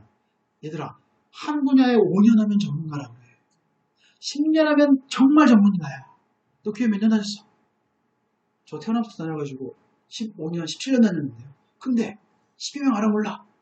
모르는데요. 그럼 창세기 첫날부터 일곱째 날까지 주님이 창조하셨는데 순서대로 얘기해봐. 모르는데요. 그럼 넌 교회를 간식 먹으러 다녔냐? 뭐러 다녔냐는 거죠. 이건 큰 문제입니다. 우리가 하나님이 내 자녀면 이렇게 살아야 되라고 말씀하신 게 레위기예요. 그런데 그 중에도 하나님이 딱 추려가지고 먼저 10가지를 제시하셨어요. 자, 사람답게 살려면 10가지 해야 돼. 근데 이것도 몰라 우리는. 그런데 우리는 주님을 믿어요? 또 어떻게 믿어요? 하나님과 어떻게 살아요? 어떻게 살아요? 우리는 이걸 외울 겁니다. 나우이 안부 사열간도 거탕 이렇게 우리가 한자씩 따가지고 우리가 이걸 외울 겁니다. 그래서 이 기준이 딱 오잖아요. 그러면 이게 죄인 줄 아는 거예요. 사람들이 이야기합니다. 동성애 개인의 취향이라고 언제서부턴가 드라마 영화에 나오면서 자연스럽게 방송에 나와서 이야기해요. 이전엔 안 그랬거든요. 그런데 자라는 아이들이 그걸 보면서 아 쟤는 저런가 보다. 나랑은 무슨 상관이야? 이렇게 생각할 수도 있지만 하나님 말씀의 기준이 있다 보면 이게 죄인 줄 아는 거예요. 10계명 중에 제일 우리 마음을 괴롭게 하는 게 있죠. 나우이 안부 다섯 번째. 부 뭘까요? 부모를 공격하라? 공경하라. 그 우스갯소리를 그런 얘기 때잖아요. 부모를 공경하라라고 성경에 있잖아. 그랬대잖아요 아들이. 근데 아빠는 왜 부모를 공격해? 할아버지를 공격하던데 그랬다는 거죠. 공경하라는 거예요. 이건 우리한테 생각해볼 때 그냥 우리가 우리 부모님을 생각한다면 내 엄마 아버지를 생각한다면 참 우린 늘 뭐가 돼요? 두려워졌어. 죄인이지. 근데 이게 하나님의 명령이었는지를 모르는 거예요 이전에. 배우면 아 이게 명령이라는 거예요. 야 부모 공경하는 거는 그래도 네가 자식인데 해야지가 아니고 부모를 공경하라라고 되어 있어요. 그럼 이거는 어떻게 해야 되는 거예요? 해야 되는 겁니다. 당연한 겁니다. 그렇기 때문에 우리가 하는 방법은 뭐 가정마다 다 상황이 다르니까 다를 수 있잖아요. 그렇지만 우리가 이걸 마음의 기준을 갖고 살아가는 거죠. 그래서 우리는 뭘 한다? 말씀을 제대로 배우면 내가 죄인이라는 걸 깨닫게 돼요. 죄에 대한 기준이 들어옵니다. 12번째, 성경은 생명, 사명, 계명의 말씀이 있습니다. 생명은 살아라 명령입니다. 그래서 죽으면 안 돼요. 살아라기 때문에 죽으면 안 돼요. 자살하는 건 안 되는 겁니다. 그 다음 그렇기 때문에 삶의 가치를 발견하게 돼요. 주님이 죽으셔서 피값으로 우리를 다시 사셨고 이 세상을 주실 만큼 우리를 사랑하셨기 때문에 삶의 가치를 발견하게 되죠. 그 다음에 사명의 말씀이 있습니다. 무엇을 위해 살 것인가? 이게 성경에 들어있어요. 그래서 저희가 아이들에게 이걸 가르칩니다. 스스로 하나님께 찾으라고 합니다. 삶의 이유를 발견하게 되죠. 우리가 삶의 이유 없이 사는 사람들이 많잖아요. 우리가 대학 공부도 하시고 물론 또 이렇게 하셨을 텐데 그 과를 전공한 대로 지금 하시는 분 계세요? 대부분 그렇지 않죠. 우리가 뭐 때문에 대학을 가야 되고 뭐 때문에 공부하는지 우리는 모르고 그냥 공부했어요. 자, 아이들이 태어났습니다. 아직 어려요. 학교에 들어가지 않은 나이입니다. 근데 우리는 이 아이에게 뭘 하죠? 피아노도 시켜보고 미술도 시켜보고 운동도 시켜보고 이것저것 다 시켜보죠. 왜 시켜보죠? 뭘 잘할지 모르니까. 그런데 주님이 우리에게 어떻게 살라고 하신지 뭘 잘할지 만약에 주님이 나에게 우리 아이에 대해서 보여주신다면 우리는 거기에 집중할 수 있어요. 제가 이 성경도 공부를 했지만 신학을 했으니까 목사가 됐을 거 아니에요. 신학을 또 할 때도 제가 그랬어요. 주님 저는 신학 안 합니다. 저는 목사가 되고 싶지가 않습니다. 그럴 만한 사람도 아니고 저는 어릴 때부터 자랐기 때문에 그게 싫었어요. 너무 싫었어요. 그리고 또 하나 싫었던 존재가 뭐냐면 선생님. 전 선생님이 그렇게 싫었어요. 중학교 선생님들 중에 되게 좀 안 좋은 선생님들이 있어가지고 그 사람들 보면서 나는 죽어도 교사랑 목사랑 국회의원들도 그렇게 싸우잖아요. 국회의원은 안 하겠다. 근데 세월이 지나니까 두 개를 하고 있어요. 우리가 삶의 이유가 뭔지를 알면 내 인생의 모든 에너지, 재정과 시간을 거기에 올인할 수 있어요. 저는 신학을 이 GNC라는 비전을 받고 하나님 앞에서 이거를 깃발을 꽂고 시작하고 난 다음에 한 5, 6년 지난 다음에 시작했어요. 왜냐하면 필요했어요. 주변에 있는 어른들이 저한테 조언해 주시면서 너가 이 GNC에서 말씀을 가르치려면 신학을 해야 돼. 그 자격이라는 걸 갖고 있어야 사람들이 너를 네가 말하는 것이 아무리 옳아도 더 신뢰하고 믿어줄 수 있어. 그래서 제가 이걸 합니다. 그러니까 우리 아이들에게도 마찬가지입니다. 지금 공부 안 해도요, 영어 안 해도요, 나중에 내가 왜 해야 되는지, 뭘 해야 되는지가 분명해지면 하게 되는 거죠. 그걸 우리가 성경에서 더 분명한 이유를 찾아갑니다. 그 다음 계명의 말씀이 있습니다. 대표적인 게 십계명이고 삶의 방식을 배우게 됩니다. 십계명의 대표는 뭡니까? 하나님 사랑, 이웃 사랑이죠. 이 방법들을 성경에서 우리가 세세하게 이제 배워갈 겁니다. 그 다음에 많은 사람이 함께 그리고 여러 번 하면 훨씬 좋다라고 우리가 이야기합니다. 그래서 우리가 성경을 통해서 이런 가치들을 함께 정리해 가시고 또 배워가시고 하면 좋을 것 같습니다. 자, 성경 안에는 무엇이 있는가? 거기 책자에는 없지만 그냥 한번 보시면서 첫 번째는 뭐가 있냐면 역사가 있어요. 역사가 중요하죠. 그 다음 두 번째는 약속이 있습니다. 이 약속이 제일 중요해요. 아이들에게도 가르치시죠? 약속이 중요한 거죠. 약속이 왜 중요하죠? 왜 우리가 약속을 가르칩니까? 그렇죠. 약속은 모든 생활의 기본입니다. 약속을 어기는 사람은 우리는 못 믿는 거죠. 그래서 하나님이 성경에 먼저 약속을 하시는데 그 약속이 뭐냐면 시내산 언약이라고 해요. 말씀을 한번 찾아볼게요. 시내산 언약이 어디냐면 출애굽기 19장 5절 6절입니다. 거기를 한번 찾아볼게요. 출애굽기 111페이지 출애굽기 19장 5절 6절. 근데 왜 시내산 언약일까요? 시내산에서 약속했으니까 시내산 언약입니다. 성경은 아주 쉽죠. 자, 그래서 우리가 해볼게요. 19장 5절 6절의 말씀을 제가 한번 읽어보겠습니다. 5절 세계가 돼 내게 속하였나니 너희가 내 말을 잘 듣고 내 언약을 지키면 너희는 모든 민족 중에서 내 소유가 되겠고 6절 너희가 내게 대하여 제사장 나라가 되며 거룩한 백성이 되리라. 너는 이 말을 이스라엘 자손에게 전해라 라고 모세에게 하나님 말씀하셨어요. 핵심은 뭡니까? 우리가 하나님 말씀을 잘 듣고 그대로 살면 너희는 내 백성이 될 것이고 난 너희 하나님이 되겠다 이거예요. 이해되셨죠? 그래서 이스라엘 백성에게 이야기했습니다. 그러면 그 밑에 있는 8절에 가니까 뭐라고 그래요? 백성이 일제히 응답했습니다. 그러면서 뭐라고 대답합니까? 우리가 여호와께서 명하신 대로 다 행하겠다. 거기 제가 찾는 데도 다 체크를 해놓으셔야 돼요. 행하겠다. 그럼 두 글자로 하면 뭐예요? 우리가 많이 교회 가서 하잖아요. 늘 하는 거. 두 글자로 뭐라고 합니까? 이걸? 아멘이라고 하죠. 아멘. 우리 애들한테 물어보면 또 그것도 신기해요. 얘들아 아멘이 뭔 줄 아니? 그럼 모른대요. 예배 때 또 기도하면 또 그렇게 또 아멘을 하는데 뭐야 그럼 모른대. 할렐루야는 뭐야 그럼 또 모른대요. 할렐루야는 하나님을 찬양한다는 거죠. 아멘은 그렇게 될 줄로 믿습니다라는 건데 그래서 이 사람들이 자 아멘하고 했어요. 그럼 어떻게 해요? 계약이 성립된 거죠. 하나님과 이스라엘 사이에 계약이 성립됐습니다. 자 그러면 이 시내산 언약이라고 불렀던 이 계약이 몇 절이에요? 5절 6절이니까 딱 2절이죠. 근데 하나님이 이 2절을 확장시킵니다. 왜? 이 2절이 너무 압축되어 있으니까. 한 장 넘겨볼까요? 한 장 넘기면 20장에 2절부터 해가지고 3절부터 쭉 나오는 말씀이 뭐예요? 10계명. 자, 2절의 말씀이 이제 어떻게 되는 겁니까? 10개로 늘어나는 거예요.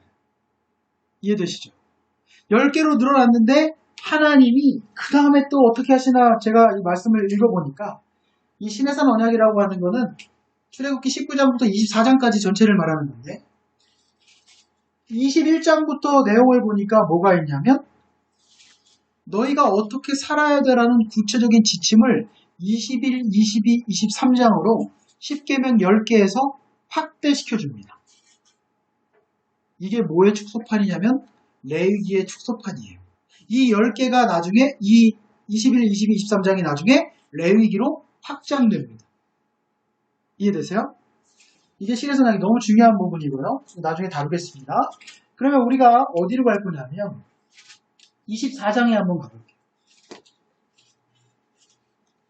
이 부분 한번 짚고 이건 너무 중요한 부분이기 때문에 한번 같이 보겠습니다. 3절 24장 3절 모세가 또 다시 한번 언약했잖아요.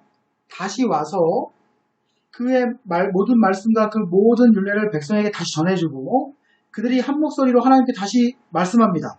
여호와께서 말씀하신 모든 것을 우리가 다 뭐하겠다? 준행하겠다. 밑줄 치고 2번이라고 써보면 좋겠죠?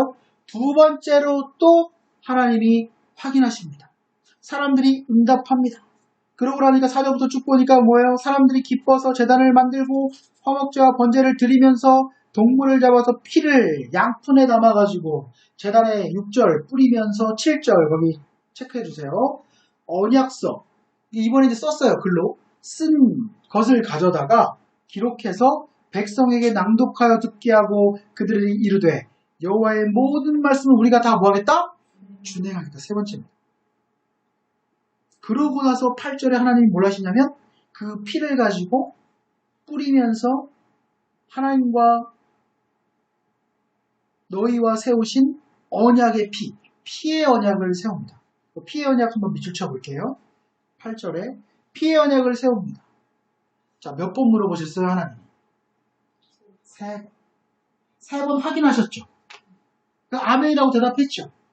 왜 세 번이나 확인하셨을까요? 정답, 잊지 말라고. 두 번째는 꼭 지키라. 계속 확인하는 겁니다. 계속 여러 번 얘기하는 겁니다. 그러고 나서 하나님이 얼마나 기쁘셨냐면 9절, 10절에 보면 깜짝 놀라요. 우리가 하나님을 직접 보면 사람이 살까요, 죽을까요? 죽는다고 출애굽기에 분명히 이야기하고 있어요. 죄 있는 존재는 하나님 앞에 나아갈 수가 없습니다. 그런데 하나님이 너무 얼마나 이때를 기다리셨는지 에덴 동산에서부터 정말 그 실패와 타락을 통해서 하나님이 얼마나 기다리셨는지 9절에 보니까 모세와 아론과 나답과 아비후와 이스라엘 장로 70명을 이 대표들이거든요. 불러서 하나님이 산으로 올라오라고 하신 다음에 이스라엘의 하나님을 보여줬다는 거예요. 하나님이 자기 모습을 보여줍니다. 그러면서 뭐래요? 기쁜 날이니까 잔치를 하죠. 이 정도까지 했어요. 하나님 얼마나 기쁘셨어요. 우린 이걸 배우는 겁니다. 이게 약속입니다. 이 약속을 우리는 지금 똑같이 믿음으로 받아서 우리가 살아가는 거예요. 이걸 우리가 배울 겁니다. 근데 하나님의 마음을 좀 이해해 보면요. 하나님은 너무 슬프셨어요. 왜냐면요. 이후에 이들이 이 약속대로 살까요? 안 살까요? 안 살아요. 거기에 기왕 폈으니까. 밑줄 나라 쳐볼겠네. 9절을 봐주세요. 9절에 보면 4명이 나오는데 그 중에 모세와 아론 그 다음에 누가 나와요? 나답과 아비후 밑줄 치세요. 나답과 아비후는 하나님을 봤습니까? 안 봤습니까? 봤어요. 그런데 이 사람들이 레위기 10장에 가가지고 다른 불을 들여서 하나님의 불이 나와서 불태워 죽습니다. 우리는 하나님 안 보고도 이렇게 열심히 믿으려고 하는데 이 사람은 하나님을 봤는데도 결정적인 순간에 마음이 풀어져가지고 하나님 재단에 정해진 불을 드려야 되는데 아무 불이나 드리다가 죽음을 맞이해요. 그러니까 뭐가 계속 필요하다? 교육이 계속 필요하다고. 약속이 그만큼 중요한 겁니다. 그 다음에 세 번째 명령이 있습니다. 어떤 것들을 해라. 어떤 것들을 지키는 것이 너에게 좋다. 네 번째 예언이 있죠. 앞으로 이런 일은 일어날 것이다. 라는 예언이 있고요. 그 다음에 지혜가 있어요. 자문과 같은 지혜서가 있고 그 다음에 교훈이 있죠. 그 다음에 찬양이 있습니다. 우리가 대상을 바르게 알면 저절로 찬양하게 되는 거죠. 하나님을 바르게 알면 찬양들이 들어있다는 거예요. 성경은 7페이지 하나님의 책이란 뜻이에요. 카논이라고 합니다. 규범과 기준 이렇게 부릅니다. 구약 39권 옛 언약이죠. 그 다음에 신약은 우리가 27권이죠. 그리고 구약 39권을 좀 보면 히브리어로 되어 있고 옛 언약이라고 되어 있고 그 책자에 여기 써 있습니까? 출애굽기 19에서 24장 그걸 써주세요. 써주시고 그 옆에다가 아까 우리가 먼저 봤던 시내산 언약이라고 써주시고 제가 하나님이 이만큼 약속하시는 게 중요했다라는 부분. 그 다음에 구약은 창조부터 예수님 전까지 이스라엘의 역사 중심으로 이야기를 기록된 것이고 신약은 헬라어로 되어 있고 새 언약이라고 해요. 누가복음 2장 20절에 가면 예수님이 새 언약을 주셨다라고 분명히 이야기를 또 하고 있습니다. 예수님으로부터 시작해서 인류의 종말에 대한 이야기들이 기록되어 있어요. 자, 우리가 교회를 그렇게 다녔는데 이 개념이 없으면 안 됩니다. 자, 구약은 뭐예요? 옛, 약속. 언약, 약속. 신약은 뭐예요? 새로운 약속. 그러면 성경은 한마디로 하면 뭐예요? 약속. 약속. 그 약속이 중요한 건데 그 약속의 핵심이 뭐다? 출애굽기 19장 아까 5절 6절에 말했던 시내산 언약이 구약 전체에서는 시내산 언약으로 돌아가야 된다라고 계속 얘기하는 거예요. 그래서 이 언약이 중요합니다. 이 언약이 왜 중요하냐면 하나님이 이제 너희는 내 백성이야. 그리고 나도 너희의 하나님이야. 그래서 너희가 나의 첫 번째 장자로서 모델이 되어줘야 돼. 이유는 너희는 제사장 나라가 되어줘야 되기 때문에 그래. 제사장 나라의 의미는 뭐냐면 주변에 있는 나라들 민족들에게 하나님 여호와를 믿는 민족이 얼마나 다른가, 얼마나 복을 받고 사는가, 그걸 너희가 내 말씀대로 살아서 보여주면 다른 민족들이 나에게 올 거야. 그 역할을 너희가 해줘. 라고 말하는 겁니다. 그게 약속이에요. 우리도 마찬가지죠. 예수 믿고 교회 다니면서 하나님을 잘 믿고 그대로 살아가면 주변의 사람들이 우리를 보고 야, 예수 믿는 사람들 저래서 우리가 가까이 지내고 함께 해야 돼. 이런 것들이 되어가는 거예요. 그래서 성경 전체는 딱 한마디로 따지면 언약이다. 약속이다. 이런 것도 우리가 생각해 볼 수 있겠습니다. 디모데후서 3장 6절에서 17절 그 말씀만 써놓으세요. 나중에 한번 읽어보시면 됩니다. 모든 성경은 하나님의 감동으로 된 것으로 교훈과 책망과 바르게 함과 의로 기록하기에 유익하니. 그래서 우리가 이걸 하는 거죠. 이는 하나님의 사람으로 온전하게 하며 모든 선한 일을 행할 능력을 갖추게 하려 합니다. 하나님 자녀답게 온전하게 그 삶을 살아가기 위해서 능력은 능력인데 어떤 능력이냐면 선한 일을 할 수 있는 능력을 주시기 위해서 성경을 가르쳐야 된다는 거예요. 그래서 우리 성경을 배우는 거죠. 자, 8페이지에 나와 있는 이 표를 좀 보시면요. 간단합니다. 제가 정리해놨으니까 보시면 되는데 구약은 히브리어 아람어, 신약은 헬라어. 근데 그 박스를 좀 보시면은 그 기록한 사람들 이게 좀 중요해요. 기록한 사람들이 구약은 26명 정도, 신약은 8명에서 9명을 합치면 기록한 사람들이 34명이나 5명 정도 된다는 거예요. 근데 기록한 기간이 전체 역사가 아니라 성경이 기록된 기간이 구약은 1500년 정도, 그 다음에 신약은 100년 정도. 그러니까 구약이 엄청 긴 거죠. 신약은 100년 정도밖에 역사가 안 되니까. 그래서 이 합치면 1600년이라는 거예요.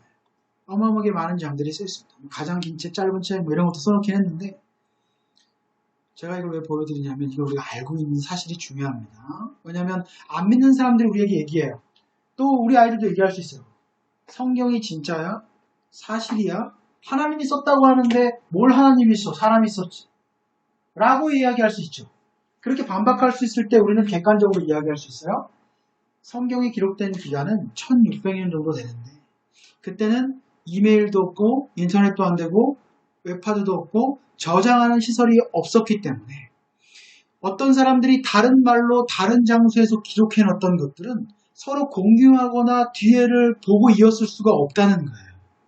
근데 성경은 창세부터 계시록까지 1600년이라는 시간 동안 쭉 모아놓고 나중에 보니까 마치 한 사람이 쓴 것처럼 일목요연하게 정리되어 있다. 그래서 창세기 첫 번째 1장 1절이 뭡니까? 태초에 하나님이 천지를 창조하시니라. 이 위대한 선포로 시작해서 계시록 마지막에는 뭐로 끝나요? 아니다. 구절도 빼지 마라. 이 네, 말. 그것도 있고 맨 마지막에는 주 예수의 은혜와 평강이 너에게 함께할지어다 하면서 아멘으로 끝나요. 아멘. 그래서 이 책이 한 권으로 보여지는 겁니다. 그래서 이건 부인할 수가 없어요. 왜? 시대가 다르고 말이 다르고 장소가 다른데 그것이 하나처럼 이어지는 것은 뭔가 어떤 우리가 말하는 하나님이 각 시대의 사람들에게 메시지를 따로 주셔서 이게 한 목소리를 내는 겁니다.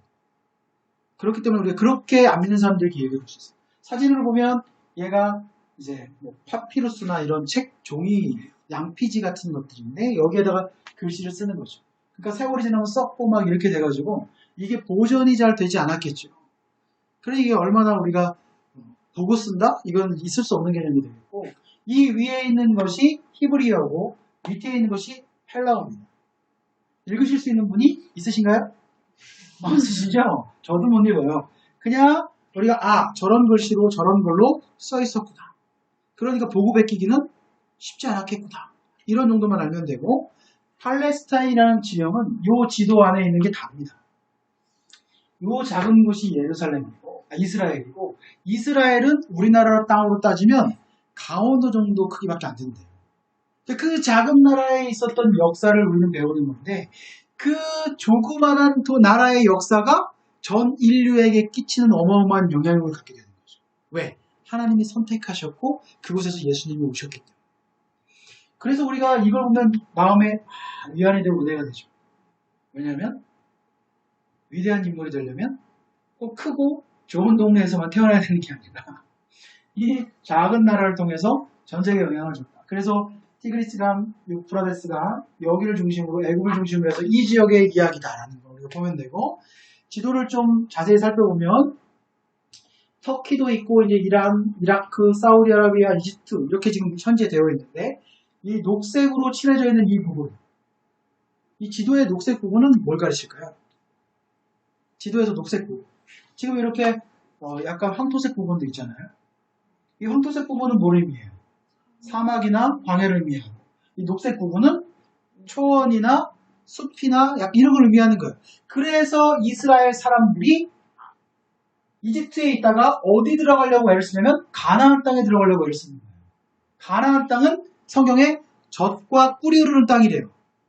그러니까 이 황량한 데 사는 사람들이 이 가나안 땅 가면 물도 많고 또 과일도 많이 나고 하니까, 포도도 많이 열리고 하니까 저 땅을 바라보는 거예요. 그러니까 많은 사람들이 이 땅을 차지하려고 할까요, 안 할까요? 그럼 전쟁이 많겠죠. 그런 역사를 가진 땅입니다. 그래서 이 땅을 우리는 초승달 지역이라고 해요. 그런 모양으로 생겼다고 해야죠. 저 성경의 역사는 다 여기를 배경으로 일어난다. 그런 것들 우리가 좀 살펴보면 되겠고요. 우리가 복습해봅니다. 성경의 원저자는 누굽니까? 하나님입니다. 그 다음 성경은 창세로부터 요한계시록까지 몇 명의 선지자? 전체 35명 정도, 34명 정도 선지자가 있었고, 사도들에 의해서 몇 년 동안? 1600년 동안 걸쳐서 기록됐다. 성경은 그 내용이 서로 다르거나 모순됨이 없이 통일되어 있고, 66권의 내용이 창조에서 종말에 이르기까지 점진적으로 진행되고 완벽한 통일을 보여주는 한 권을 이룬다. 성경은 영원히 변함없이 하나님의 뜻과 계시로 이루어졌다. 질문. 제가 꼭 하는 질문입니다. 성경책 중에 가장 먼저 기록된 책은 무엇일까요? 아시는 분도 있겠지만 뭘까요? 어떤 책이 가장 먼저 됐을까요? 아버님에게 물어보겠습니다. 성경 중에 어떤 책이 가장 먼저 기록됐을까요?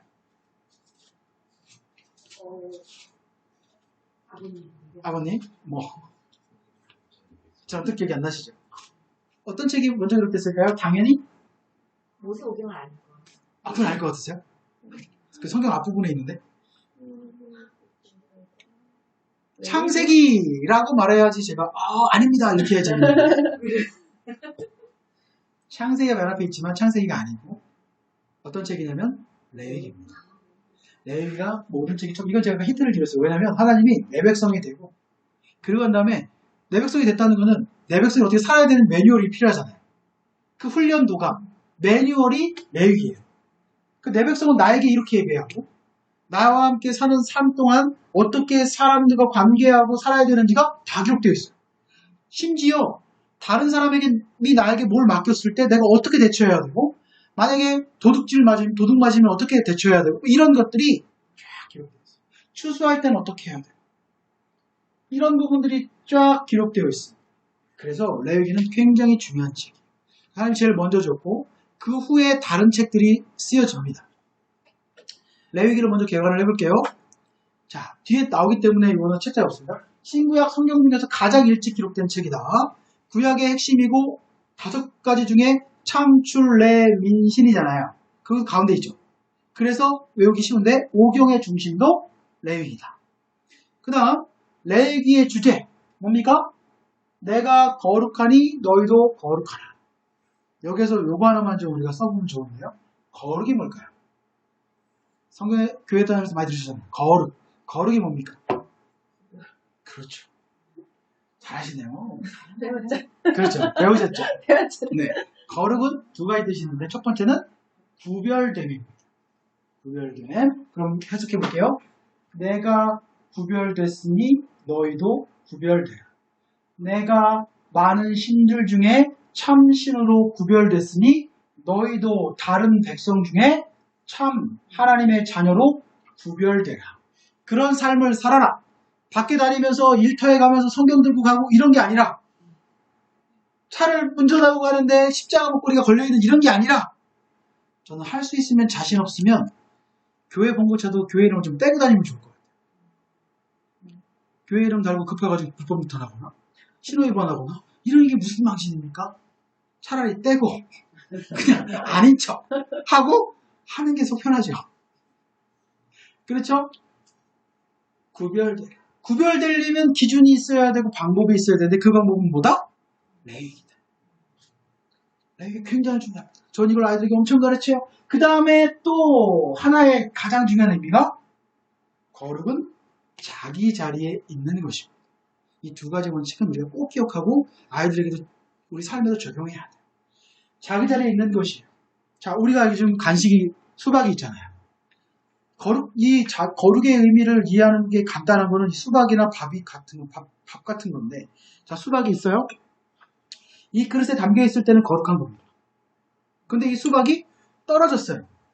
그럼 우리 이걸 뭐라고 부릅니까? 음식 쓰레기? 네, 좀 예쁜 말로 지지라고 하죠. 이 수박이 그릇에 없고 바닥에 떨어지면 거룩하지 않은 거예요. 자, 다시 적용해보면 하나님 자녀가 하나님 자리에 있지 않으면 거룩하지 않은 거예요. 학생이 학생의 자리에 있지 않고 PC방에 있으면 거룩하지 않은 거예요. 아빠가 엄마 아빠 자리에 있어서 제 역할을 하지 않으면 거룩하지 않은 거예요. 자녀가 그 자리에 있지 않으면 거룩하지 않은 거예요. 그래서 우리는 하나님이 말씀하신 대로 뭡니까? 내가 거룩하니 너희도 거룩해라. 내가 하나님 자리에 있는 것처럼 너희도 너희 자리에 있으라고 하는 얘기죠. 이 부분이 너무 중요합니다. 모세가 직접 기록했다는 증거가 가장 확실하고요. 성경에 56번이나 기록되어 있습니다. 모세가 40일간 시내산에서 받은 책입니다. 여기서 세 가지를 받아요. 나중에 이것도 배웁니다. 십계명, 레위기, 성막, 설계도를 했습니다. 그래서 우리는 이 언약을 뭐라고 부른다 한마디로? 시내산 언약이라고. 어떤 책이 중요하다고요? 레위기가 중요합니다. 저는 성경을 읽고 또 제가 모태신앙이거든요. 저는 태어나부터 다녔어요. 근데 저는 감사하게도 5대 크리스찬입니다. 우리 부모님들이 처음에 선교사가 시골 그 섬으로 들어올 때 저희 그쪽으로 들어오셔가지고 굉장히 오래 신앙생활한 집안에서 자랐어요. 저는 교회 안 가면 혼났지 간다고 혼나는 케이스가 아니죠. 근데 제가 뭐가 고민이었냐면 제가 이 지혜식을 왜 하게 됐냐면 사실은 교회에서는 목사님들이나 전도사님이 하나님 말씀대로 살면 이게 방향이고 길이래요. 근데 학교 가니까 학교 선생님들은 이게 길이라고 막 알려줘요. 근데 이 중간에서 나는 어디로 따라가야 되나 너무 고민되는 시절을 많이 보냈어요. 그래서 제가 교육을 하나님 말씀하셨을 때 그럼 저는 아이들에게 성경을 가르치고 말씀을 가르쳐야 되는데 그냥 뜬구름 잡는 것처럼 하나님 사랑해, 기도해, 찬양해, 예배 잘 드리면 돼 이렇게 하고 싶지가 않았어요. 어떻게 해야 되나 고민할 때 제가 에스라우스 노 목사를 만난 거죠. 그래서 레위기를 붙들고 그때 깨달았죠. 하나님은 우리에게 이렇게 세세하게 기준들을 제시하셨는데 우리는 이걸 배운 적도 없고 아무것도 모르는 거예요. 그러니까 우리는 그냥 기준 없이 그냥 전쟁터에 나가서 그냥 어떻게든 맨몸으로 자기가 거기서 경험으로 습득한 걸 가지고 살아보려고 애를 쓴 거죠. 너무 힘들었던 거예요. 그래서 이거를 제가 묵상하고 성경 문제를 막 준비하고 밤을 새서 이제 성경을 읽는데 제가 레위기 읽으면서 진짜 많이 울었어요. 초반에. 정말 많이 들었어요. 왜 외울게요? 밤늦게까지 막 읽으면서 왜 그랬을까? 너무 지루해서 눈이 아파서 하나님 마음이 읽혀지니까 그냥 무너지는 거예요. 우리 주님이 이렇게까지 말씀하시나? 하나님인데 하나님이 피조물인 이 사람들에게 자존심 없이 이렇게까지 낮춰서 말씀을 하시고, 또 레위기의 특징 중에 하나는 이걸 해라, 하지 않으면 너희 백성 중에 끊어질 것이다. 다른 말로 하면 뭐예요? 죽는다는 거죠. 이런 표현들이 굉장히 강하게 들어가요. 왜 그렇게 할까요? 죽이고 싶어서? 중요하니까 또 그만큼 꼭 지키라. 우리가 아이들이 말을 안 듣는다고 해가지고 우리가 죽일 수는 없잖아요. 그렇지만 얘기하실 때 있죠. 화나면 집 나가! 할 때 있잖아요. 해보셨어요? 네. 근데 솔직히 마음으로 얘가 나갔으면 좋겠어서 얘기하시는 건 아니죠? 그렇죠? 근데 심정은 그렇다는 거예요. 하나님도 마음은 죽이고 싶은 만큼이 들 정도의 악함이라고 얘기하시는 거예요. 근데 그걸 안 했으면 좋겠다라고 계속 얘기하시는 거예요. 그 레위기를 잘 읽어보면 하나님의 마음이 막 묻어져요. 그래서 유대인들은 아이가 14살이 되잖아요. 그러면 첫 번째 손에 들려주는 책이 레위기래요. 와, 재미없는 그 책을 들려줘요? 애들이 처음 잡아보기 때문에 재미없는 재미있는지 모르는 거예요. 열심히 배우는 거예요. 그 기준들을 아이들이 쌓아가는 거예요. 그 레위기 너무 중요한 책이에요. 거기에 정말 많은 것들이 다 들어있습니다. 그래서 우리가 이걸 잘 이해하고 하나님 마음을 잘 알면 우리가 왜 이걸 지키고 살아야 되는지가 이해되는 거죠. 내가 우리 엄마 아버지가 날 사랑하는 걸 내가 깨닫게 되는 순간, 이걸 왜 철이 든다고 하잖아요. 철이 드는 순간 우리 아버지가 이전에 그렇게 말할 때 너무 싫었는데 지금 그게 이해가 되면 제가 그냥 그걸 하는 거예요. 그럼 어느 순간에 세월이 지나고 나면 내가 내 뒷모습에서 우리 아버지가 보이는 거죠. 아버지가 했던 그 어떤 행동이라든지 이런 것들이 보이는 거예요. 그건 내가 아버지를 이해하고 사랑하기 때문에 그 마음을 알게 된 거죠. 그것처럼 레위기도 그 마음을 갖고 읽으면, 의미로 읽으면 이 말씀이 그렇게 달 수가 없어요. 그래서 우리는 이 말씀을 꼭 배울 겁니다. 이걸 알아야 그 다음 성경이 풀어져요. 그 다음 페이지에 나오는 구약의 상관관계를 좀 우리가 해보겠습니다.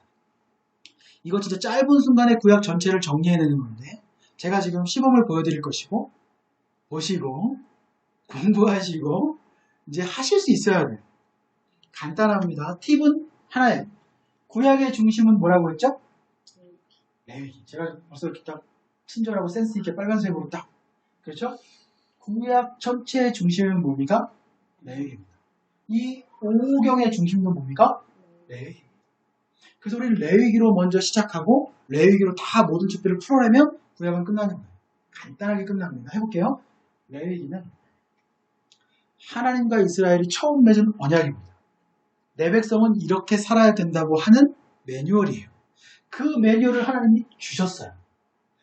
근데 이 약속인데 이 약속을 받고 나니까 궁금한 게 생겼어요. 뭐냐면 그러면 일단 약속은 두 대상인데 우리가 이스라엘이라면 난 이스라엘이니까 난 누군지 알잖아요. 근데 하나님이 누군지 궁금하죠. 나와 맺은 언약 맺은 신인데 이 궁금한데 그 하나님이 누군지를 알려주는 책이 필요하잖아요. 그 책이 창세기입니다. 그래서 하나님은 누구시냐? 여러 가지가 있을 수 있지만 온 우주를 창조하시고 나를 지으신 모든 것의 시작이신 분이 창조주 하나님이시다. 그러면서 창세기를 말하는 겁니다. 그럼 창세기 뭐라고요? 레위기와 언약 맺은 그 하나님이 누구신지. 그리고 레위기는 아까 시내 산 언약이라고 했잖아요. 시내 산에서 맺었죠. 그러면 이스라엘 백성들이 시내 산에 가야 되잖아요. 가는 과정이 창세기 출애굽기에 기록되어 있는 거예요. 여기 갈 때까지, 시내 산 갈 때까지. 그래서 창세기의 12장부터 아브라함부터 나오는 이 족장 시대가 결국 어디로 갑니까? 하나님부터 부르심을 받아가지고 이집트로 들어가는 과정이 창세기 기록되어 있는 거예요. 그 유명한 요셉을 통해서 들어가는 거죠. 그러고 난 다음에 400년이 흐른 다음에 이제 출애굽하는 게 출애굽기죠. 그래서 출애굽한 날이 첫째 달 14일입니다. 이걸 우리는 이스라엘의 성경의 유명한 절기죠. 이 절기 이름이 유월절이에요. 자, 우리 어른들이니까 한번 생각해봅시다. 유월, 이 무슨 단어입니까? 넘어간다는 뜻이에요. 유월하다. 넘어간다는 거. 그러면 무슨 의미냐면 뭐가 넘어간다면 10가지 재앙에서 죽음이 넘어갔다는 뜻이에요. 모든 민족의 장자가 다 죽는데 이집트의 장자가 다 죽는데 넘어갔다 해서 구원하셨다. 이걸 기념해서 하는 절기가 유월절입니다. 이해되시죠? 그 다음에 오는 큰 절기가 뭐냐면 오순절입니다. 자, 우리는 다 알 수 있어요? 오순이면 50이에요. 50이죠? 그 무슨 얘기냐? 출애굽한 날로부터 시내산에 와서 도착한 날 때까지 며칠 걸렸다? 50일이 걸렸답니다. 그래서 오순절의 다른 말이 77절입니다. 자, 대답하실 수 있죠? 77이 49죠. 49일 지났다는 거예요. 그래서 50일째 되는 날 오순절. 우리가 이걸 성경에서 신약에서 보면 예수님이 언제 돌아가세요? 6월절에 돌아가십니다. 그래서 우리 6월절 어린 양 이런 표현을 했어요. 그러고 난 다음에 어떤 사람 다락방에서 갑자기 성령님이 임하셔가지고 무슨 누구 다락방입니까? 마가의 다락방. 그때가 언제래요? 저기가 오순절. 그러니까 예수님 죽으시고 성령님 임하실 때까지 얼마의 기간이 걸렸다? 50일가량이 걸렸다. 이걸 우리가 이해할 수 있는 거죠. 그래서 레위기의 언약 맺기까지 시내산에 도착하는 과정이 기록되어 있는 것이 뭐다? 출애굽기다. 그러니까 정확히 시내산까지만 나옵니다. 그러면 민수기는 뭐냐? 하나님이 주신 이 훈련 매뉴얼을 훈련해야 되잖아요. 훈련하는 것이 민수기입니다. 민수기는 영어로 numbers라고 해요. 숫자들 이런 뜻인데 자 훈련을 합니다. 우리가 뭐 아이들도 만나고 하니까요. 소풍을 가거나 뭘 하면 일단 뭘 할까요? 일단 만나면 인원 파악해야죠. 인사하고 인원 파악하죠. 인원 파악하는 것이 민수기예요. 그래서 숫자를 셉니다. 인구수를 세요. 자, 소풍을 갔다 와요. 그러면 인원수를 두 번 체크합니다. 우리가. 언제 하죠? 처음 출발할 때랑 끝날 때. 왜 끝날 때 해야 돼요? 잃어버린 애들이 있으면 안 되니까. 그래서 이 민수기 훈련도 두 번의 인구 조사를 합니다. 첫 번째 조사와 끝날 때, 시작과 끝에 해요. 근데 민수기 정말 좋은 책이거든요. 이 민수기 진짜 은혜로워요. 보면 나중에 하나님이 상을 주세요. 이 이스라엘 사람들도 상을 줍니다. 상이 뭐냐면 가나안의 땅이에요. 근데 성경에 이렇게 써 있어요. 너희 인구수대로 주겠다는 거예요. 그런 얘기는 뭡니까? 훈련에 잘 통과한 지파별로 하나님이 그에 맞게 주시겠다는 거예요. 그러니까 우리 인생도 와서 훈련하고 마지막에 상벌이 있습니다.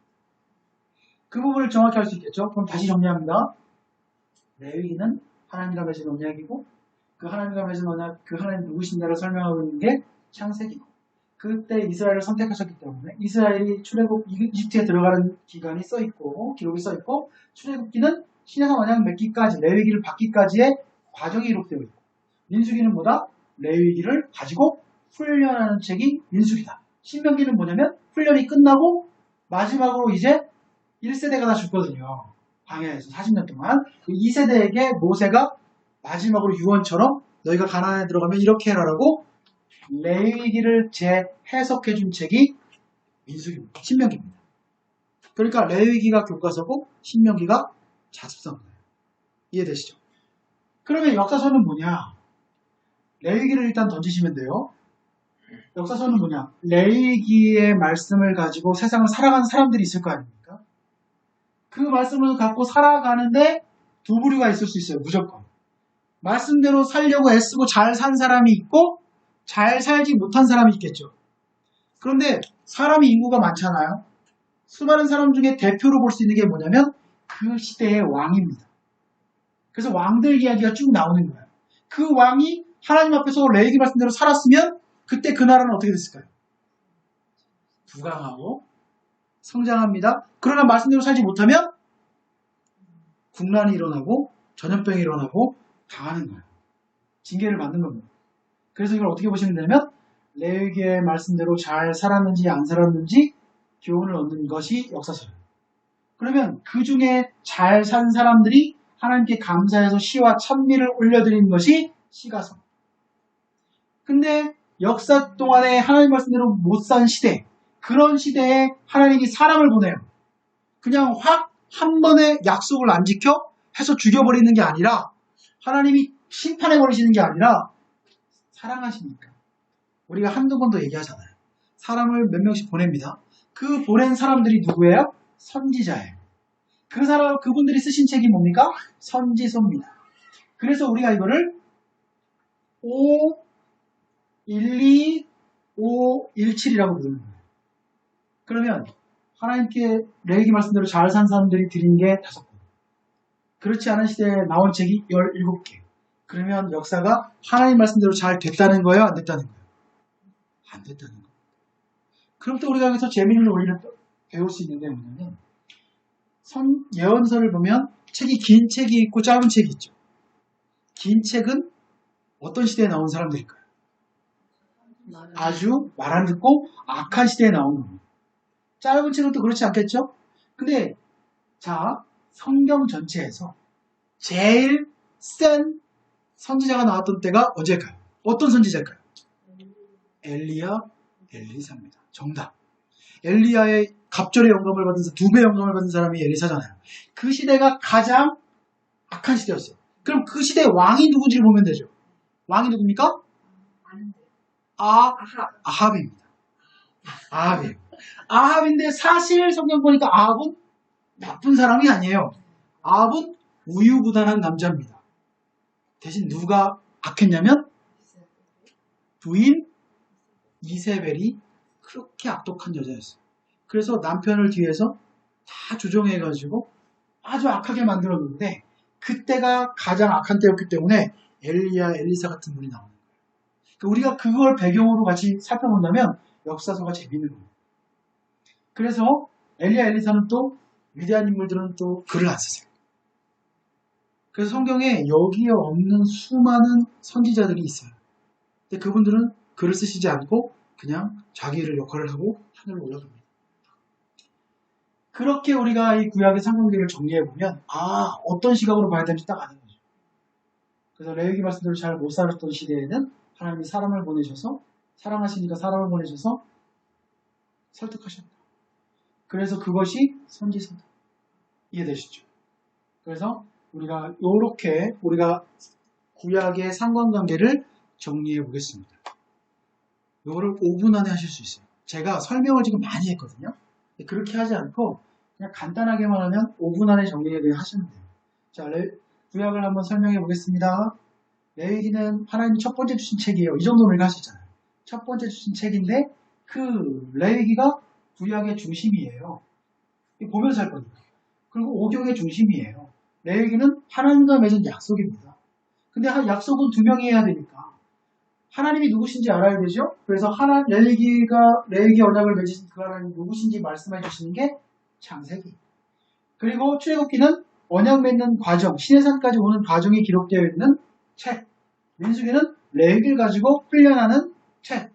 신명기는 레위기를 다시 2세대에게 재해석해 준 책.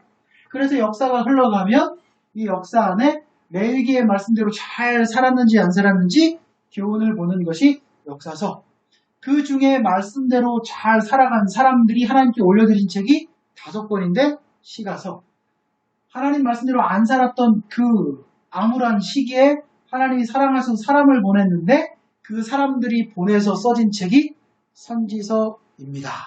이렇게 하면 구약을 보는 전체의 흐름이 딱 정리되는 겁니다. 제가 지금 2분 정도밖에 안 걸렸는데.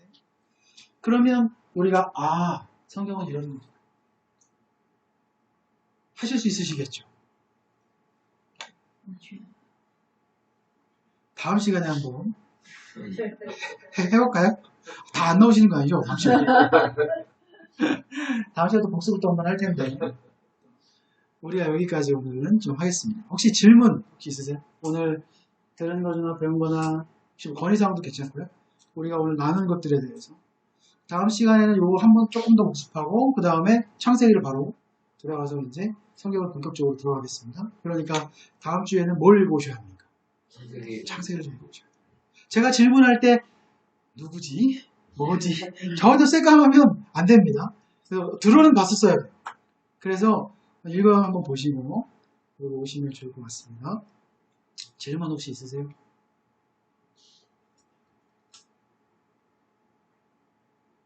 네.